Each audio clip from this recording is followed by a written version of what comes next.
10th chemistry class. Guys हमारे पास अगर कोई भी डिजिट log में गिवन है तो हम उसकी वैल्यू को कैसे कैलकुलेट करते हैं? या तो हम लोग log टेबल की तरफ भागते हैं कि फटाफट log टेबल खोली और देखा उसकी वैल्यू क्या है, या फिर हमारे पास कैलकुलेटर है तो हम लोग कैलकुलेटर से log की वैल्यू कैलकुलेट कर लेते हैं। लेकिन हमारे पास कुछ एग्जाम्स ऐसे होते हैं जहां पे ना तो हमारे पास कैलकुलेटर अलाउ होता है, ना ही हमारे पास log टेबल दी हुई होती है। तो हम लोग वहां पे किस तरीके से log की जो वैल्यूज है उनकी कैलकुलेशन करें? अब हमारे पास आधा आधा क्वेश्चन रह जाता है।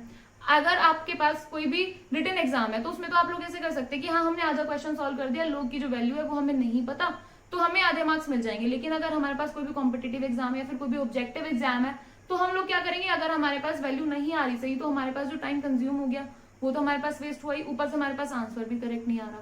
तो हम लोग कैसे कैलकुलेट कर सकते हैं log की value without calculator and without log table? वो हम लोग आज इस वीडियो में सीखने वाले हैं। आप लोगों को सिर्फ बेसिक सी कुछ चीजें याद करनी है। जैसे हमारे पास log की प्रॉपर्टी पता होनी चाहिए कि अगर हमारे पास कहीं पे ये गिवन है log x y, तो हम लोग इसे क्या लिखते हैं? log x plus log y।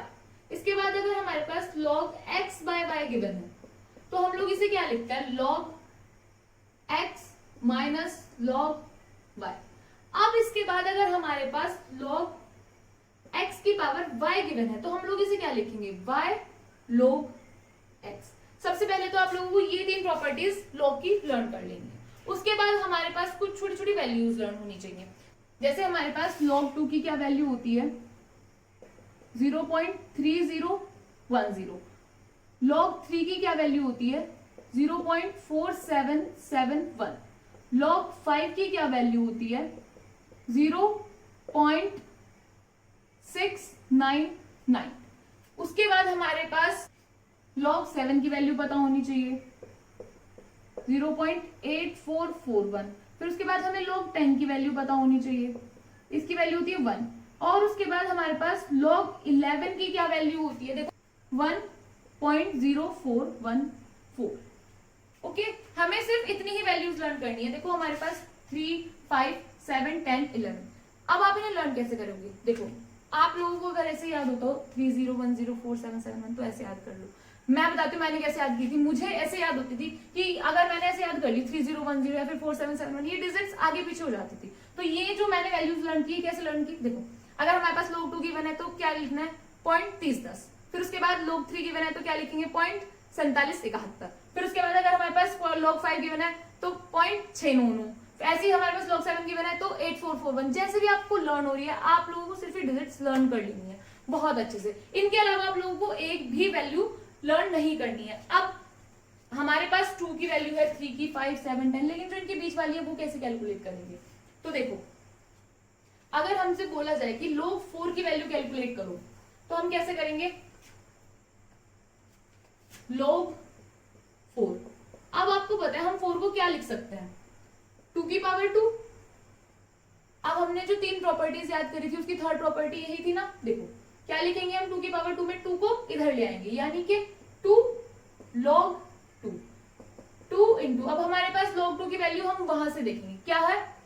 0.3010, यानी कि 0.6020 हमारे पास क्या आ गई? log 4 की वैल्यू आ गई। अब ऐसे ही अगर हमें log 9 की वैल्यू पूछे तो हम लोग क्या लिखेंगे? log 9 को क्या लिखेंगे? 3 की पावर 2। अब इस 2 को हम इधर ले आएंगे, 2 log 3, यानी 2 इंटू 0.4771। जैसे आप लोग ये डिजिट्स लिखेंगे ना 4, 5, 6 बार आपको बहुत इजीली याद हो जाएंगी, या फिर क्वेश्चंस पे यूज करेंगे बार बार तो भी आराम से याद हो जाएंगी। तो इसकी क्या वैल्यू है? 2, 2 7 जा 14, 1 15, 1 9 पॉइंट, यानी कि 0.9542 हमारे पास log 9 की वैल्यू है। अब अगर log 6 की वैल्यू पूछे तो क्या होगी? log, अब हम इसे किसी की पावर तो लिख नहीं सकते तो हम क्या लिखेंगे? इसे 2 इंटू 3। अब हमें पता है कि अगर हमारे पास log x y था तो हम उसे क्या लिखते थे? log x plus log y। तो क्या लिखेंगे? log 2 प्लस log 3, यानी कि 0.3010 प्लस 0.4771। इन्हें ऐड करेंगे तो 1877, यानी कि 0.7781 हमारे पास log 6 की वैल्यू है। ऐसे ही अगर हमसे log 8 की वैल्यू पूछे तो हम उसे कैसे कैलकुलेट करेंगे? या फिर हमसे पूछे कि हमारे पास log 12 की वैल्यू क्या होगी? तो देखो अगर हमसे log 8 की वैल्यू पूछे तो हम इसे क्या लिखेंगे, log 4 इंटू 2, 2 इंटू 2 इंटू 2, तो 3 बार को क्या लिख देंगे हम, 2 की पावर 3, ये 3 बाहर आ गया, log 2 क्या लिखेंगे, 3 इंटू 0.3010 यानी 0309, 0.9030 हमारे पास log 8 की वैल्यू है। ऐसे अगर हमारे पास log 10 की पावर 2 है तो हम इसे कैसे लिखेंगे, 2 log 10, यानी कि जो हमारे पास पावर है हम उसे log से पहले ले आएंगे। अब हमारे पास 10 की क्या वैल्यू है, 1, log 10 की वैल्यू 1 यानी कि हमारे पास 2। इसे हम ऐसे भी याद कर सकते हैं, देखो जैसे अगर हमारे पास log 100 है या फिर log 1000 है, जितनी भी जीरो है उतनी ही उसकी वैल्यू है 2, क्योंकि 2 जीरो है, यहाँ पे 1 2 3 जीरो है तो इसकी वैल्यू कितनी होगी, 3। इसे ऐसे लर्न कर सकते हैं। अब हमने, ये तो हमारे पास छोटी छोटी डिजिट्स थी, इनका तो कैलकुलेट कर लिया, लेकिन अगर हमारे पास कोई ऐसी डिजिट आ जाए जिसमें हमारे पास 2 नंबर है, या फिर हमारे पास 95 है, 549 है, या फिर हमारे पास कोई भी बड़ी सी डिजिट दे दी बहुत, हमें उसके लिए log कैलकुलेट करना है तो क्या हमें फिर से log टेबल देखनी पड़ेगी, नहीं, उसके लिए बस हमें थोड़ा सा माइंड यूज करना है और हम इन्हीं प्रॉपर्टीज को यूज करके उनकी वैल्यूज भी कैलकुलेट कर सकते हैं। देखो कैसे, बस आप लोगों को थोड़ा सा सीखना है और आप लोगों की हमेशा के लिए log टेबल देखने की प्रॉब्लम जो है वो फिनिश हो जाएगी। तो जैसे हमारे पास log 95 है, अब आपको सबसे पहले क्या करना है, log 95 में हमें 10 से तो डिवाइड करना है और 10 से ही मल्टीप्लाई करना है, ठीक है। 95 में हमें क्या करना है, 10 से डिवाइड और 10 से मल्टीप्लाई। अब हमें पता है अगर हमारे पास log x y है तो हम उसे क्या लिखेंगे, log x plus log y, तो इसे ऐसे ही लिखेंगे log 95/10 प्लस log 10। अब इसकी क्या हो गया, log 9.5 प्लस log 10। अब हमें पता है log 10 की वैल्यू क्या है, 1, लेकिन हमारे पास log 9.5 की वैल्यू तो है ही नहीं, है ना, तो हम इसे कैसे कैलकुलेट करेंगे। अभी हमने log 9 की वैल्यू कैलकुलेट की थी, क्या आई थी हमारे पास, log 9 की वैल्यू क्या थी, देखो वहां से 3 4 5 9 यही थी ना, 0.9543। अब हमारे पास log 10 की वैल्यू क्या है, 1।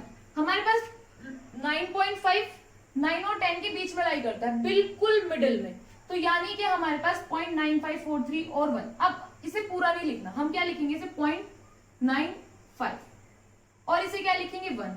अब हमें इन दोनों के मिडिल में जो डिजिट आ रही है उसे देखना है। अगर हम इधर से चले, देखो 96, अब इधर से एक पीछे चलेंगे तो 99.99 है ना, इधर से फिर चले 0.97, इधर से भी चले तो 0.98, यानी कि हमारे पास जो वैल्यू है वो इन्हीं दोनों के बीच में है, यानी 97 से ज्यादा है, 0.97 से ज्यादा है और 0.98 से कम है, तो हम इसे क्या लिख देंगे 0.976, कुछ इस तरीके से करके। तो यानी हमारे पास ये वाली जो वैल्यू आई ये क्या हो गई,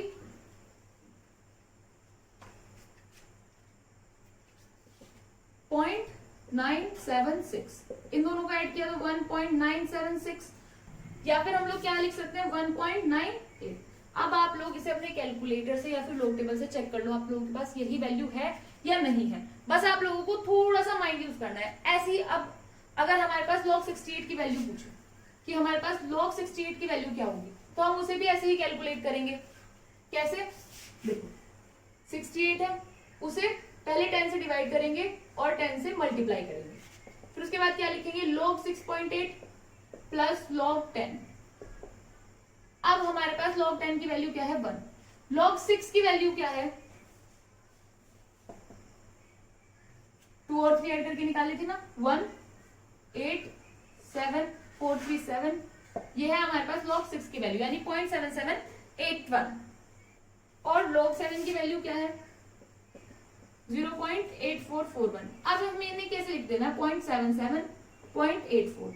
अब इन दोनों के जो मिडिल की डिजिट है हमें उसे देखना है, क्यों, देखो ये 68 है, ये 6 से दूर है, 7 के ज्यादा नजदीक है, यानी अगर हम 60 के कंपैरिजन में 68 को देखेंगे तो हमारे पास 68 दूर पड़ेगा, लेकिन अगर 70 के कंपैरिजन में 68 को देखेंगे तो वो 78 के पास पड़ेगा, यानी कि वो 84 के आसपास लाई कर रही होगी। यानी कि हम इसे क्या लिख सकते हैं, वैल्यू को 0.83 या फिर 0.829 समथिंग करके लिखते हैं, लेकिन हमें दो डिजिट में लिखना है तो इसलिए 0.83 प्लस 10, इसकी वैल्यू तो 1 हो गई, यानी 1.83। हमारे पास log 68 की वैल्यू आई 1.83। अब ये तो बात हुई अगर हमारे पास 100 से कम वाली डिजिट है। अगर हमारे पास 100 से ज्यादा है, यानी कि अगर हमारे पास 400, 500, 600 इस तरीके से है, देखो लेट्स सपोज हमारे पास log 455 गिवन है, तो हम लोग इसके लिए कैसे कैलकुलेट कर सकते हैं? देखो सबसे पहले हमें क्या करना है, log 455 बाय 100 इंटू 100, यानी कि 100 से मल्टीप्लाई करनी है और 100 से ही डिवाइड करना है। उसके बाद हम क्या लिखेंगे इसे, log 4.55 प्लस log 100। अब इसके बाद देखो log 100 की वैल्यू कितनी होगी, 2। log 4.55 की वैल्यू हमारे पास किसके बीच में पड़ेगी, log 4 और log 5 के बीच में। अब हमारे पास log 4 की क्या वैल्यू है, देखो log 4 की वैल्यू है हमारे पास 0.6020। ऐसे ही log 5 की वैल्यू कितनी है हमारे पास, 0.699। इसे क्या लिखेंगे, 0.60, इसे लिखेंगे 0.69। अब हमारे पास 5 है, यानी कि मिडिल में है, 4 और 5 के बीच में पड़ेगा 5, हल्का सा 5 की तरफ। तो हम इसे क्या लिख सकते हैं, इसकी वैल्यू पॉइंट, इन दोनों के मिडिल में क्या पड़ रहा है, 65, यानी हम इसे 66 लिख सकते हैं। तो हम इसे क्या लिखेंगे, 2.66। ये हमारे पास किसकी वैल्यू आई, log 455। ऐसे ही अगर हमारे पास log 512 गिवन हो, यानी कि 512 की वैल्यू अगर हमसे पूछ ली जाए कि हम कैसे कैलकुलेट करेंगे, तो हम क्या करेंगे, देखो क्या पूछा, log 512, हम क्या करेंगे, log 512 by 100 into 100, log 5.12 plus log 100। अब इसके बाद हमारे पास log 100 की वैल्यू आई 2 प्लस 5.12 किसके बीच में पड़ रहा है, 5 और 6 के बीच में। अब 5 और 6 के बीच में पढ़ने के लिए हमें 5 और 6 की वैल्यू चाहिए। हमारे पास log 6 की और log 5 की वैल्यू क्या होती है, 5 की हमें याद है 0.699, यानी कि हम इसे क्या लिख सकते हैं, log 5 की वैल्यू कितनी होगी, 0.699। log 6 की वैल्यू कितनी है, देखो वहां से 1877। तो यानी कि हम इसे लिख सकते हैं 0.69, इसे लिख सकते हैं 0.77, या फिर 0.78 भी लिख सकते हैं, क्योंकि हमें यहाँ पे डिजिट्स अप्रोक्स में लेनी है। अब 5.12 है, यानी ये 5 की तरफ ज्यादा है, 6 की तरफ कम है। अब 5.1 देखेंगे सबसे पहले, वो 5 की तरफ, बिल्कुल 5 की तरफ है, यानी 69 के हम इसे 70 लिख सकते हैं। और जो 2 है वो 10 से हल्का सा ही आगे है, ज्यादा आगे नहीं, सिर्फ माइनर सा चेंज है। तो हम लोग इनके बीच में कितना डिफरेंस है, 8 का, तो हम इसे 70 लिख सकते हैं, यानी कि 0.70 इसकी वैल्यू आ गई। तो ऐड करेंगे तो 2.70। हमें अप्रोक्सीमेट वैल्यू लेनी है, बिल्कुल एग्जैक्ट वैल्यू नहीं, बस थोड़ा सा माइंड लगाना है और अप्रोक्सीमेशन लगाना है, और हमारे पास एग्जैक्ट वैल्यू आने वाली है। अब आप लोग चेक कर सकते हो अपने कैलकुलेटर से कि हमारे पास यही वैल्यू आने वाली है या नहीं। इसी तरीके से अगर हमारे पास लेट्स सपोज अभी तो हमारे पास ये 3 डिजिट्स थी, अगर हमारे पास ऐसे दे दिया 9999, तो हम क्या करेंगे, तो हम लोग क्या करेंगे, 1000 से डिवाइड करेंगे, 1000 से ही मल्टीप्लाई करेंगे, और बिना कैलकुलेटर और बिना ही लॉग टेबल के हम लोग बहुत इजीली लॉग की वैल्यू कैलकुलेट कर लेंगे। आई होप आप लोगों को अच्छे से कैलकुलेट करना आ गया होगा। अगर आप लोगों के पास कोई भी ऐसी डिजिट होती है जिसका आपका आंसर नहीं आता है, so you guys can comment in the comment section. I hope video आप लोगों के लिए हेल्पफुल रही होगी। Thank you so much for watching.